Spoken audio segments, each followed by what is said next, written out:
The Carolina Hurricanes last Friday announced the extension of Eric Robinson. What does that mean for him and the Hurricanes for the next 4 seasons? Are there potential other extensions in the works for the Canes? And what other rumors are they a part of? All of that and more on a Monday edition of Locked On Hurricanes.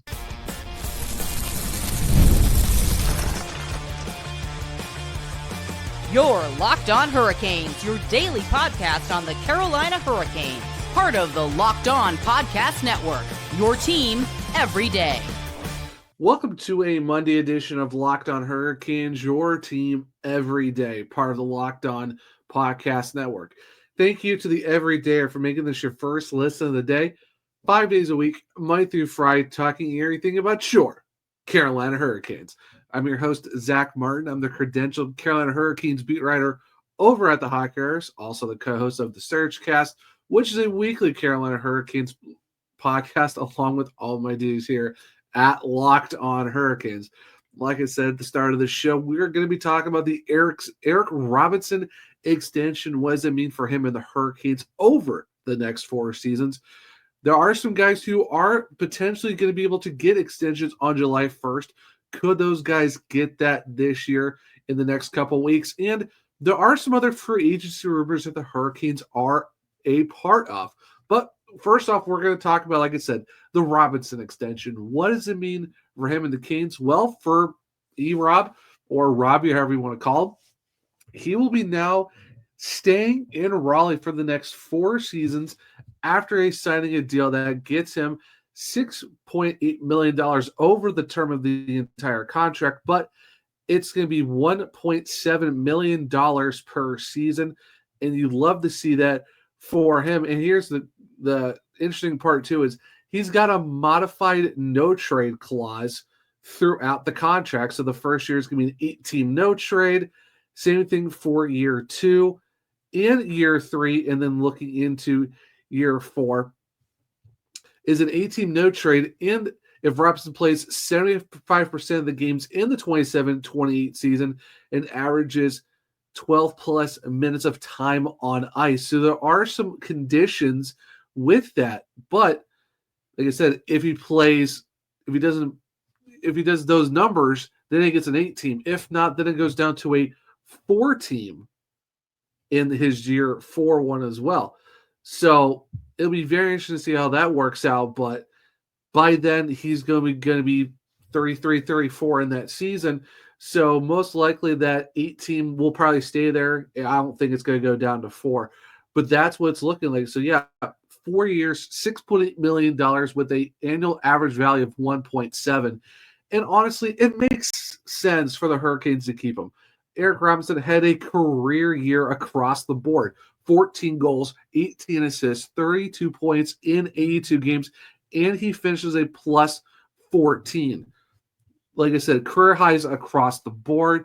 He started off on the second line for most of the year to start off with Martin Necas and also just Barry Kotkaniemi. And that second line was absolutely flying when a lot of the guys, a lot of the bigger names, took a little bit to get going outside of, Sebastian Aho and Seth Jarvis. But that second line of KK, Necas, and Robinson were absolutely torching to start the year off, especially when they went 14-4 to start the year. But even then, though, how about Eric Robinson? Only 10 penalty minutes all season. You love to see that. And I think what else has really stood out for him is that he is someone who brings a lot to the table off the score sheet, which I think a lot of people don't really realize unless you look really closely to Robinson's game.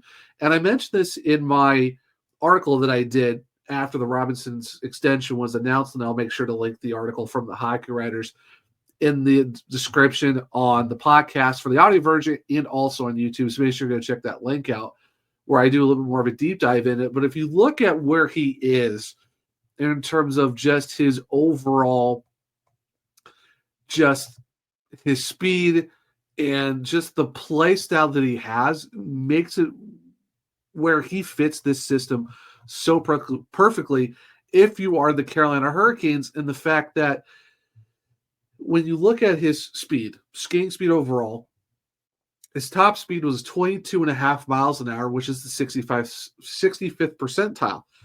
However, his 22 plus mile per hour speed burst, he had 7 during the season, where the league average is 3.7, putting him in the 83rd percentile, and even 20 to 22 miles per hour. How about he had 136 of those bursts? League average is only 72.8, which is another 83rd percentile, and then 18 to 20 mile an hour speed bursts. How about he had 507 of those, where the league average is 325.6, which is the 76th percentile, and this is just the average for forwards and defensemen. So Eric Robinson has some sneaky speed, and the thing that's very interesting with him is it was very apparent to Seth Jarvis when he did his press conference for his 8-year extension last summer. He said that Jack Roslovic had really good speed, and also Eric Robinson's speed really stood out, and that's what really showed out for Robbie all season. The transition game from defense to offense is really good, but even the back checking, he caught so many guys on the odd man rush, just distributing plays and disrupting them very well, boxing out, keeping the guys to the perimeter. Because the thing is, Eric Robinson, the fact that with his amazing speed, he's got the body size to force players wide and box out. 6'2", 201.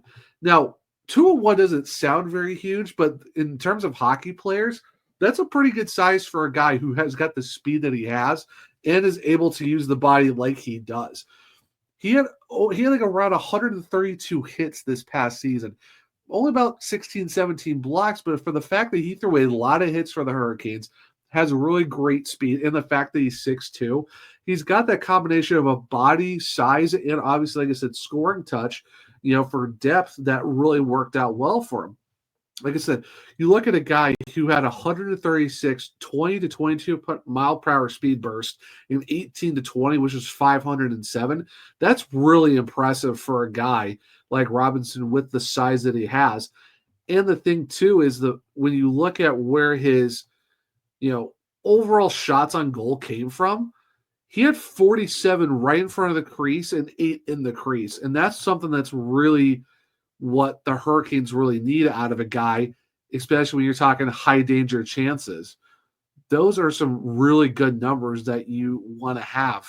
And that's what Eric Robinson does. And that's well above average for a guy, being able to do that. Like I said, shots on goal in the high danger, 82nd percentile, 55 shots on goal from that area. And league average was 29.8. And then if you look at all locations, how about 110 shots, putting him at 63, and he had 14 goals overall, which is still 63rd. But you talk about high danger chances, he had 9 goals in that area, which is the 70th percentile in terms of the fact of what he was just doing shots on goal wise, and even goals wise. He had 8 right in front of the crease and 1 basically in the crease with some quick stick movements on a rebound. For the Hurricanes, the last guy to have a presence like that in the crease to be a net front presence was Stefan Noesen. And I think that's what Eric Robinson does. Robinson gives you a great sense of being someone who can crash the net, be the guy that Stefan Noesen did for the Hurricanes on the power play. And I think if you're looking for someone to do some net front presence, rebound, greasy style goals, I think the Hurricanes really need a benefit next season of using Robinson potentially in that type of role, to where maybe it's a bottom 6 guy who can slide into like the second power play unit like Noesen did and get those greasy goals, get the screens, and get the rebounds. And I think that's something that it worked really well last year, the season before, where you see the power play being top 10 in the league, because they had a guy like Noesen who was always in front of the net doing those type of things. So if you put Robinson there, that's really great too.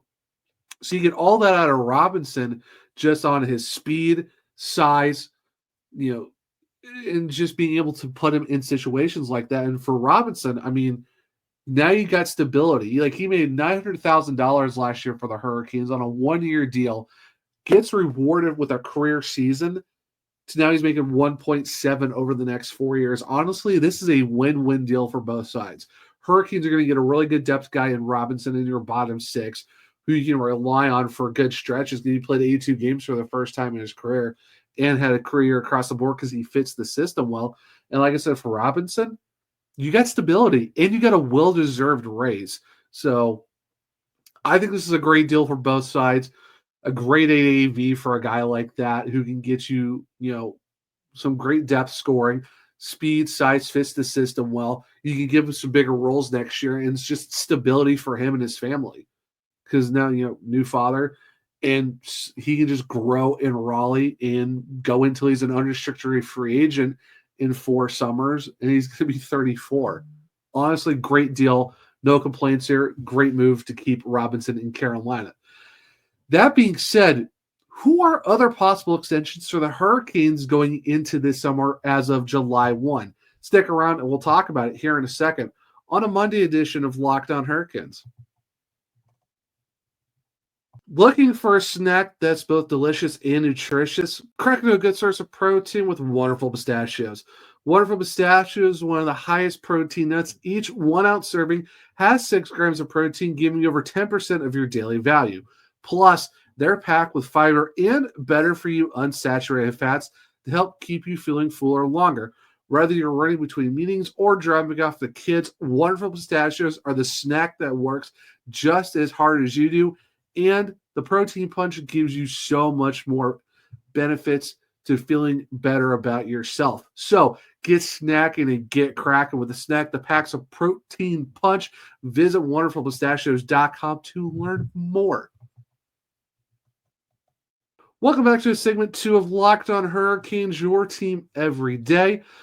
So we just talked about the Eric Robinson deal, why that's good for him and the Carolina Hurricanes and what he can bring to the Hurricanes themselves. But now here's the next question.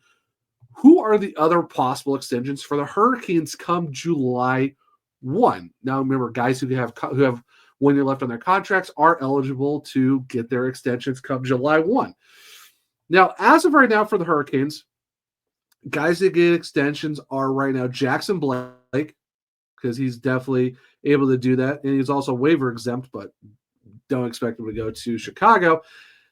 And the other player, Logan Stankoven, on an entry-level contract. You love to see that for him. And also waiver exempt, so don't have to worry about that. And also Mark Jankowski, who's going to be UFA after this upcoming season. So right now, those are the 3 forwards that are extension worthy, and along with Scott Morrow, who's waiver exempt, and Alexander Nikishin. So as of right now, you do have 5 players who are eligible for some extensions. Now, will they get the extensions? Who really knows? It's very possible that, like I said, the Hurricanes could give it to Jankowski if they really like him in the course. He's if they're 4C again this upcoming season, which it seems like it's going to be. Obviously, Logan Stankoven's already talked about how he wants to stay in Carolina long term. He likes it here. His dreams to have a long-term extension and being somewhere for a very, very long time. So there is a possibility that Logan Stankoven could see, we could see something from him and the Hurricanes come July 1, depending on how long it takes after that. Same thing for Jackson Blake. If they really like him, and he's someone that they could really extend as well. Of the guys who I think that they're going to do the extensions on really quickly for this summer instead of waiting until next year, I can see them waiting on Nikishin and Morrow for next summer, because Nikishin is arbitration eligible and is an RFA. Scott Morrow isn't arbitration eligible, but is an RFA, so they're going to own both of those guys' rights. So if they want to wait until next summer, the Hurricanes can, because they technically own their rights. And for those wondering, Alexander Nikishin doesn't become an unrestricted free agent until this 2029-30 season, which that'll be taken care of, no big deal. Scott Morrow, there's no indication of when that particularly is, but that's what you're looking at for the defenseman. So I could see where the Hurricanes might wait for those guys, because defense, especially guys like that who are rookies, is a very different vibe of how you want to deal with that. Now, in terms of the forwards, Mark Jankowski is going to be UFA after this upcoming season at 31. I'll probably see this might be we're going to see how Jankowski does over the season to see if the Hurricanes want to keep him past this year. Like I say, he's unrestricted. So it'll be interesting to see how they play out with Jankowski. So that could be another next offseason move along with Nikishin and Morrow. Now, Stankoven and Blake. For me, I think this is where Stankoven is probably the most likely candidate for an extension this summer, coming up July 1. The Hurricanes traded for him. They got, they traded Mika Ranson. They got the draft picks, and they got Logan Stankoven. They really like him. Stank really likes Carolina. He likes the area. He likes the team. He wants to stay here for a long time. I think this is where the Hurricanes, they really like him.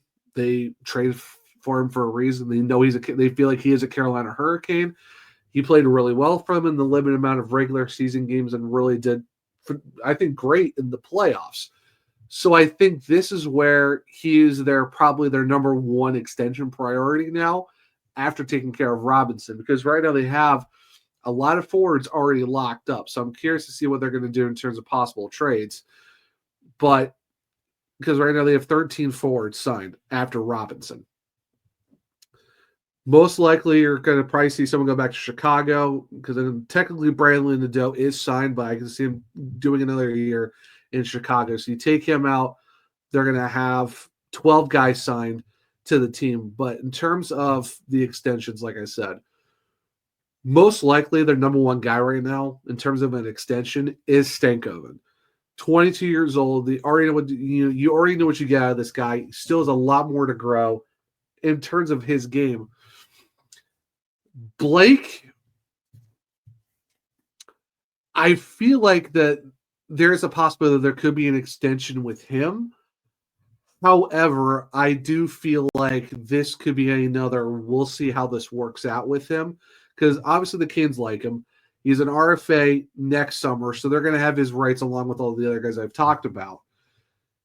Now, the Hurricanes are, like I said, we'll do a lot more of the free agency rumors and all that stuff in segment 3, but if the Hurricanes want to go trade for maybe like a Jason Robertson or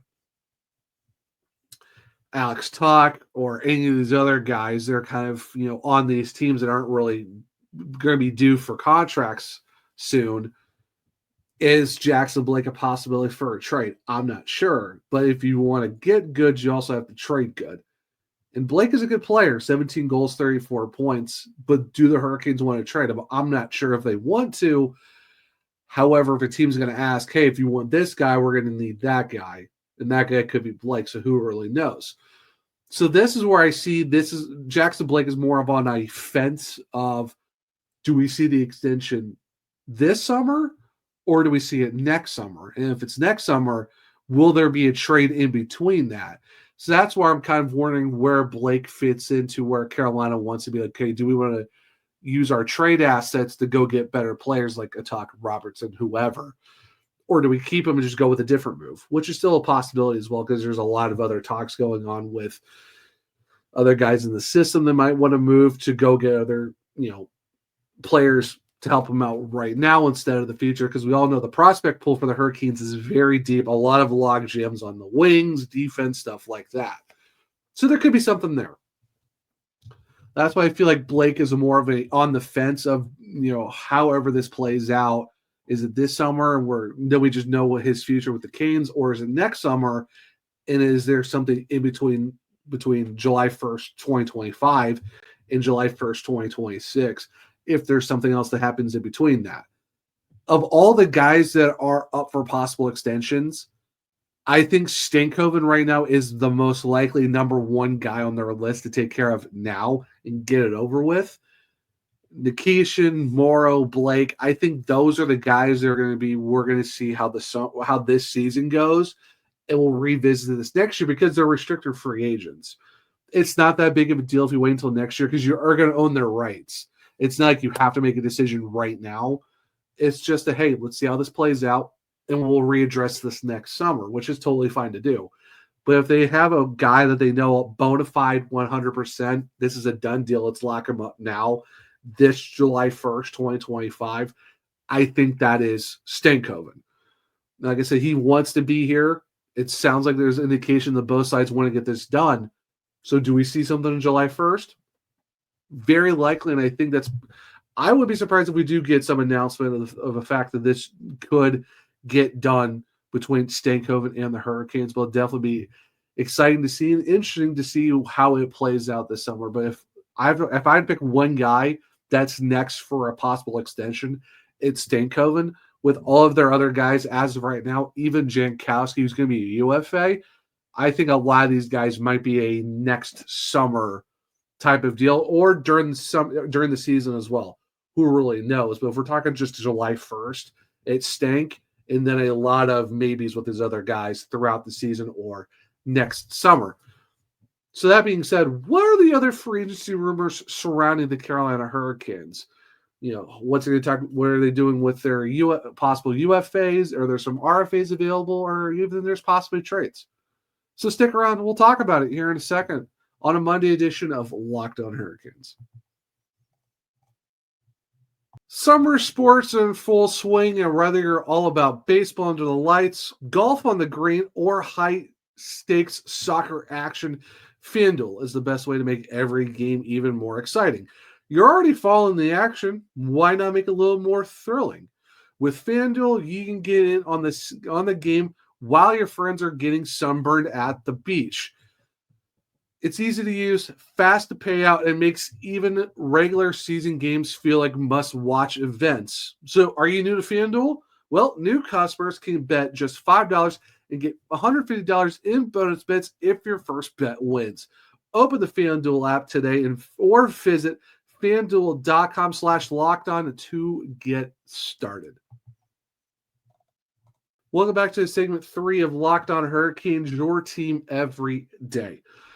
So we talked about the Eric Robinson extension in segment 1. We talked about other possible extensions for the Carolina Hurricanes in segment 2. Now it's kind of the free agency rumor mill is still churning out, hearing a bunch of different names of guys who could be available in free agency, guys who might actually go and test the market out, guys who might want to stay. Who are the Hurricanes still involved for? Well, as to no surprise, obviously the whole Mitch Marner thing, the Hurricanes are one of those teams that want to be in the mix. They are going to be very aggressive in trying to go get Mitch Marner. Obviously, we all know 7 years, $13.5 million. Is that possible?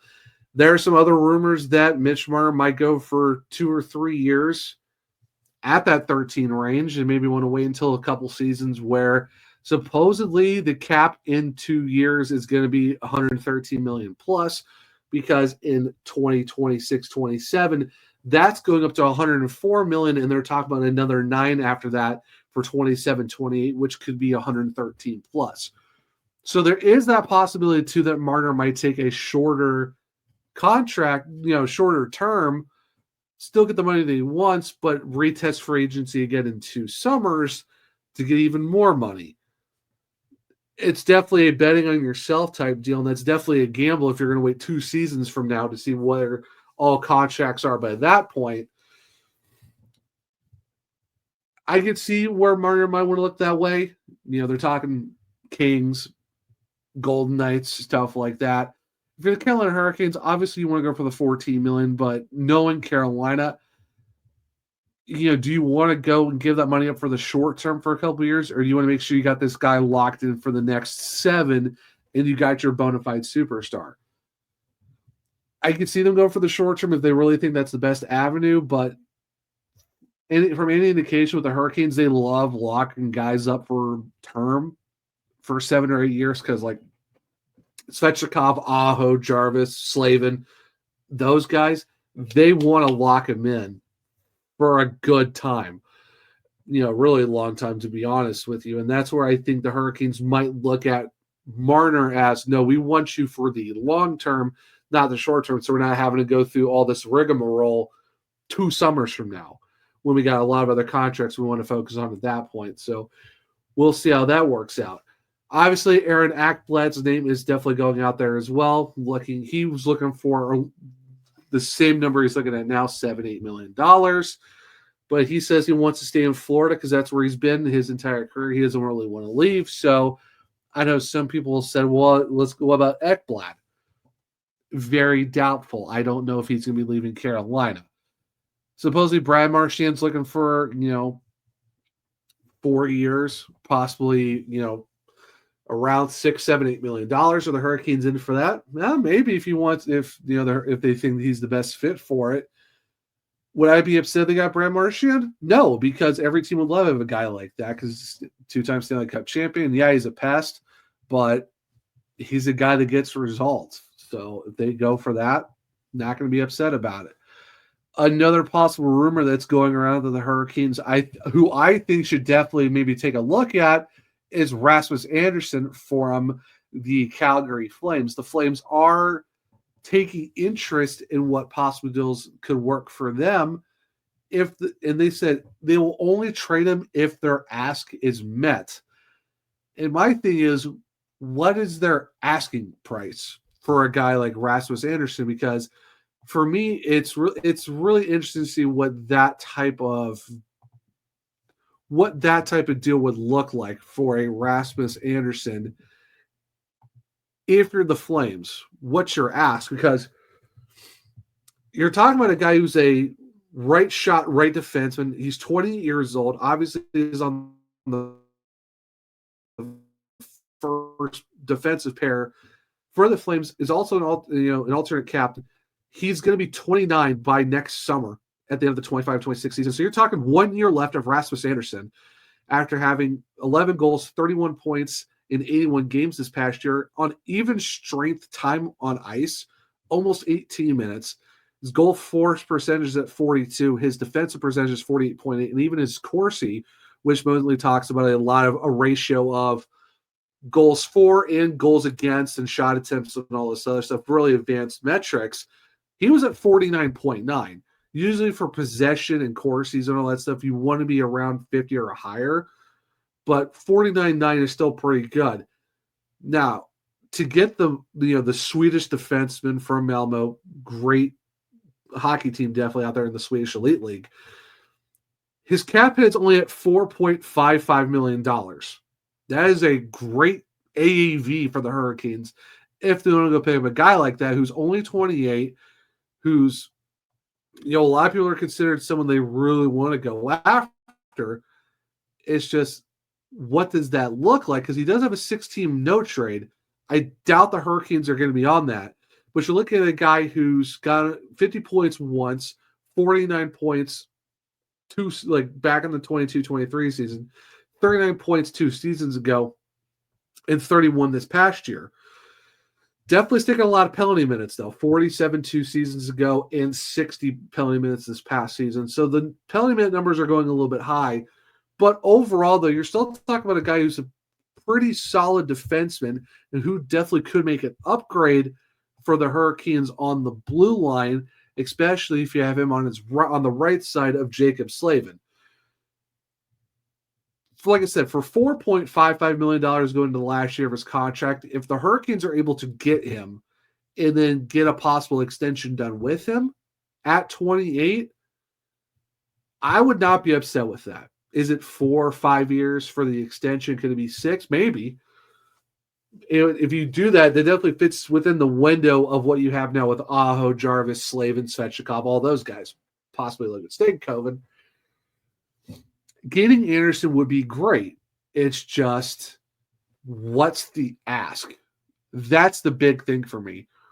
What are the Flames asking for a guy like Rasmus Andersson? Because you're not going to just get a guy like that on a really friendly deal on your side. Are you talking NHL players now? Are you talking, a top 6 defenseman that's going back, that's young on a good cap hit? Is there draft capital involved? There's a lot of questions going around to see, where does Andersson fit in that type of trade and what's the ask for a guy like that? So it'll definitely be very interesting to see how that works out. So if they're out for Ekblad, it is what it is. I think Marner's still in play. Nikolai Ehlers is still in play, but supposedly the Jets might want to go after him still too. If Anderson's definitely available and if the Hurricanes can make a trade happen, I would love to see Rasmus Anderson with the Hurricanes.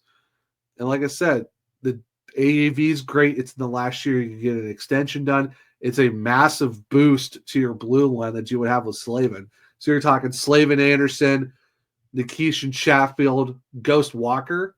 Hey, sign me up for that defensive core for next season at least, and hopefully for another 4 or 5 years after that. So only time will tell, but at least I know right now for sure Eric Robinson is the Carolina Hurricanes for the next 4 years. Do we see possible other extensions on this team? Is it Logan Stankoven? Is it him and a couple other guys? Only time will tell, but I know free agency is going to be wild this year, and we could see some interesting trades as well. And hopefully the Carolina Hurricanes make the moves necessary to make them a very strong cup contender in 25-26. But guys, that will be a Monday edition of Locked On Hurricanes. Thank you for making your first listen of the day. Why don't you go check out Locked On NFL podcast? There is no offseason, but because we're bringing you the daily league-wide stories that matter the most with local coverage you love from Locked On. Find Locked On NHL on YouTube or wherever you listen to your podcast. If you want to keep up with me, I'm at OneTrueZach on X. The podcast is LO_Hurricanes. I'm also on Blue Sky at the Zachary Martin, where you can click the link trees in my bios to where you can find all of my written content at thehockeywriters.com. Also, you can find the Search Cast on all podcast platforms and on YouTube. For Locked On Hurricanes, well, you can check us out on Spotify, Google, Apple, iHeartRadio, wherever you listen to your podcast. Leave a 5-star rating and review because I might just read it on the show. For YouTube, well, it's Locked On Hurricanes. Subscribe, hit the bell notifications so you don't miss the show. Hit the thumbs up, tell me know if you like the show as well. Share with other Caniacs to become everydayers just like you. But hope everyone enjoyed the Monday edition of Locked On Hurricanes. Enjoy your Monday. And until next time, as always, let's go Canes.